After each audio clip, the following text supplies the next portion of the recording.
Bonjour, Marie.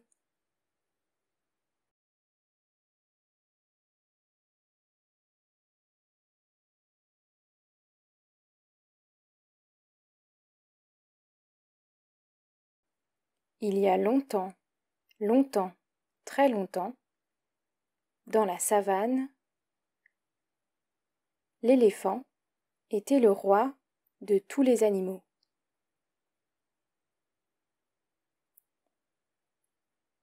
Il était si sage et si juste qu'il ne pouvait pas longtemps rester roi.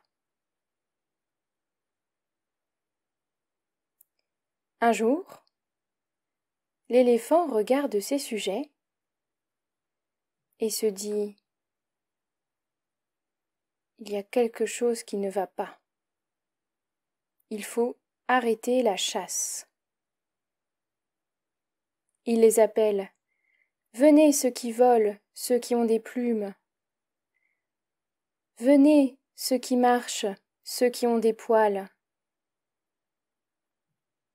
Venez ceux qui rampent, ceux qui ont des écailles.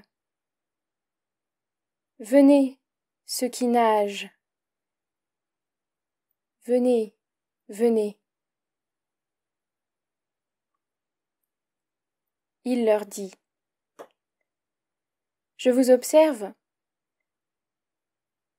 et je me dis que la chasse n'est pas bonne.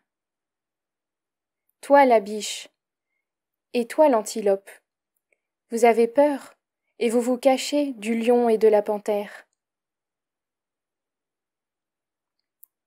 Il faut que ça s'arrête. Mais comment ferons-nous pour manger, disent les animaux. J'ai la solution. J'ai observé les hommes. J'ai vu qu'ils plantaient et qu'ils récoltent ce qu'ils sèment pour le manger. Nous allons faire pareil.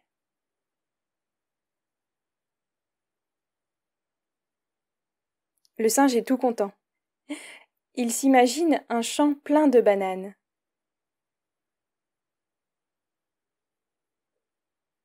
L'éléphant parle si bien et si bien que tous les animaux étaient convaincus.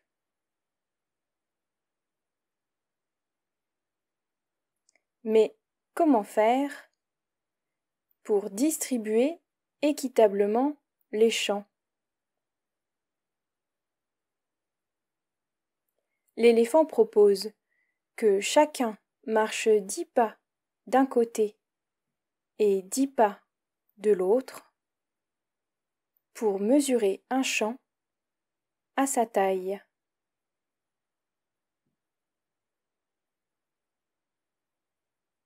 Il commence. Poupoum, poupoum, poupoum, poupoum.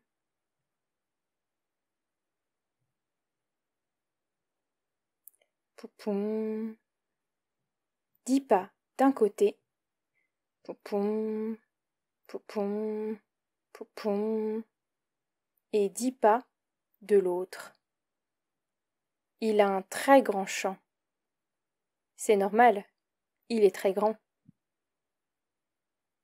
C'est au tour de la girafe. Zin, zin, zin, zin, zin. 10 pas d'un côté et 10 pas de l'autre. Elle a un très grand champ, comme l'éléphant. À la petite souris.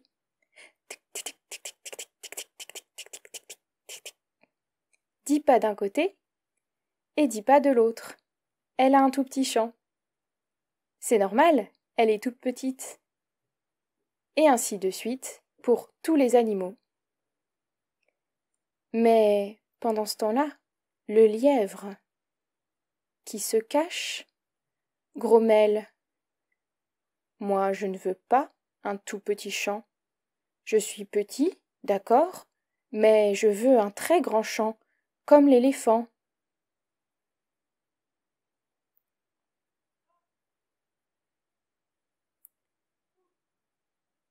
Il a une idée. C'est à son tour. Boing, boing. Encore. Boing, boing, boing, boing, boing, boing. 10 pas d'un côté et 10 bonds de l'autre. Il a un très grand chant, comme l'éléphant et la girafe.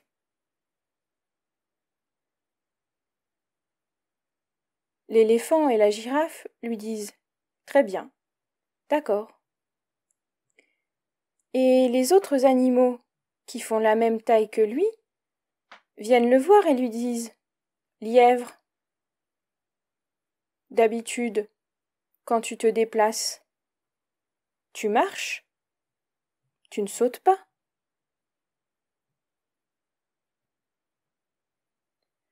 Si, ça fait très longtemps que je saute.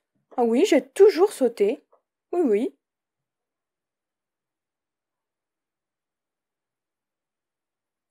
Bon. Très bien. Garde ton chant. Mais le jour où on te surprend à marcher au lieu de sauter, on t'attrape et on te coupe les oreilles.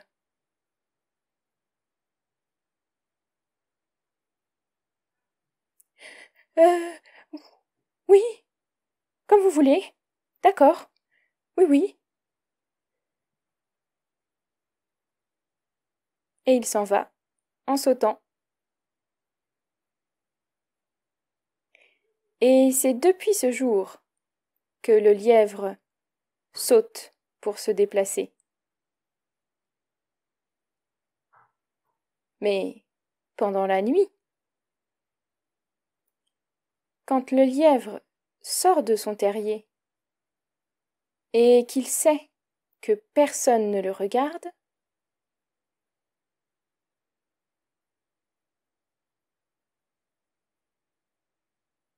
il marche.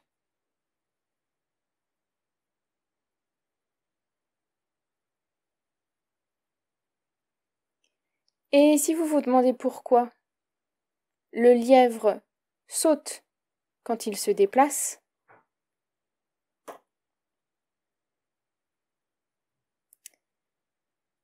c'est parce qu'il tient à ses oreilles.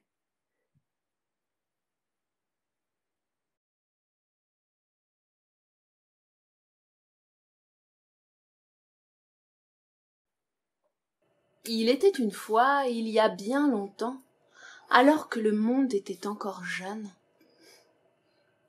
Le soleil brillait constamment sur la terre. Les jours duraient toujours. Les hommes et les animaux ne pouvaient pas se reposer. Aussitôt que l'un d'eux fermait l'œil, il était ébloui par la chaleur du soleil et sa lumière. Seuls les serpents étaient toujours frais, toujours en forme.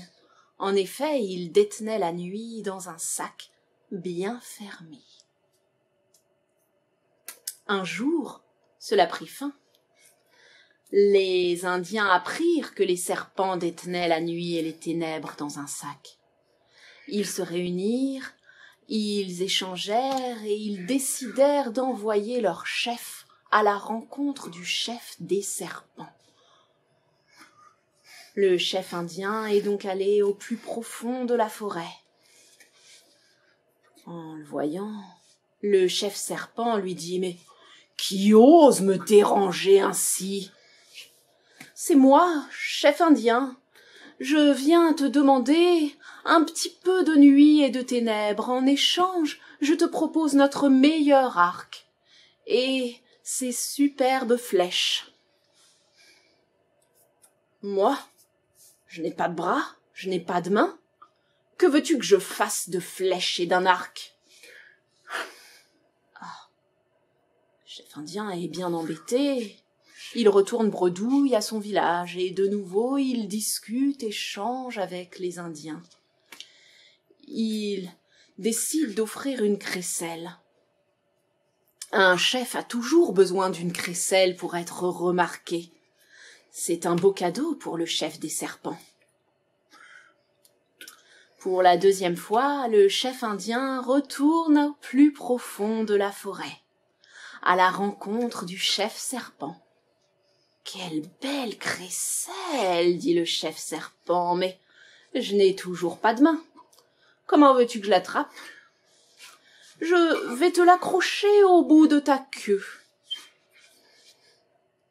Le chef indien accroche donc la crécelle au bout de la queue du serpent, qui fait doucement du bruit.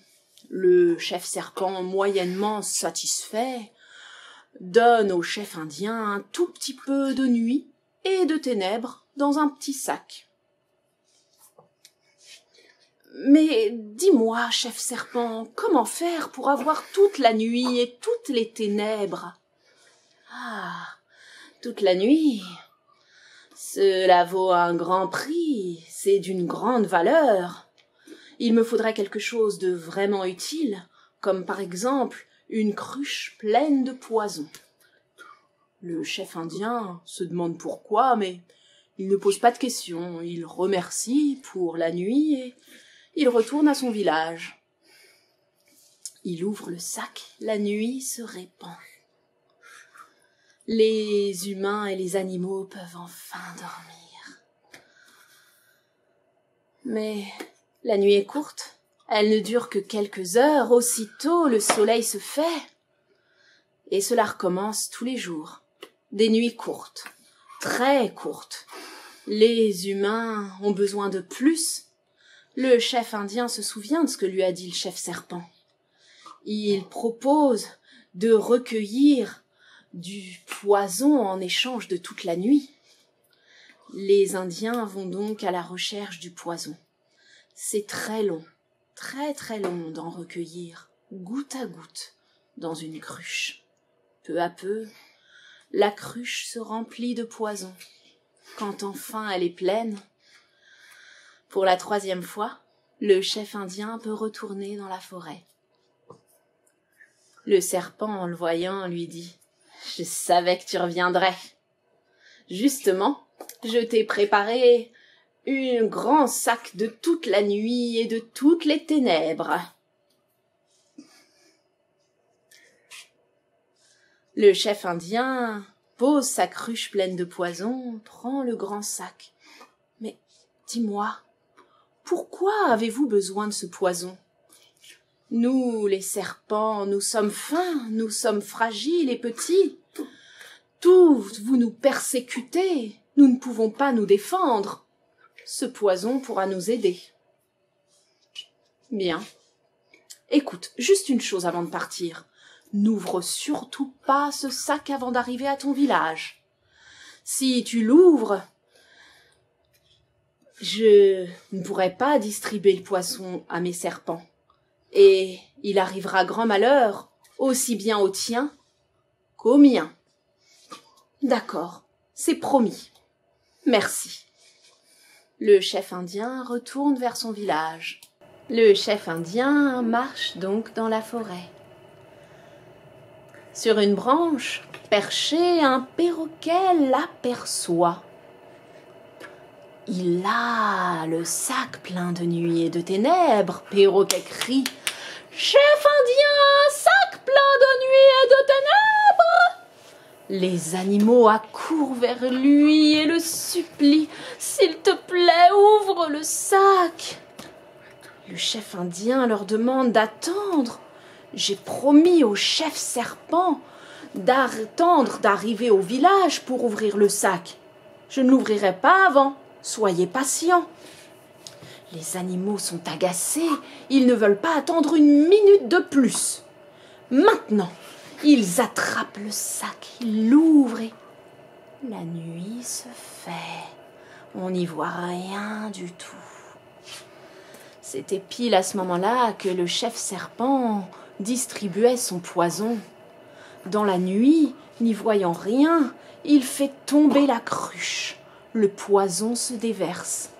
Les serpents les plus proches ont eu beaucoup de poison, les serpents éloignés un tout petit peu, et certains n'en ont pas eu du tout. C'est depuis ce jour qu'il y a différentes catégories de serpents. Des serpents venimeux et mortels, d'autres serpents qui n'ont pas de venin. La famille du chef des serpents fait partie de la catégorie des serpents venimeux.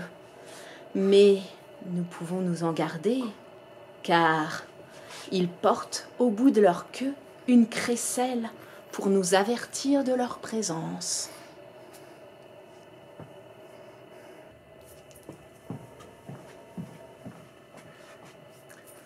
Merci de nous avoir écoutés. Au revoir Myriam. Au revoir Ludovic. Au revoir.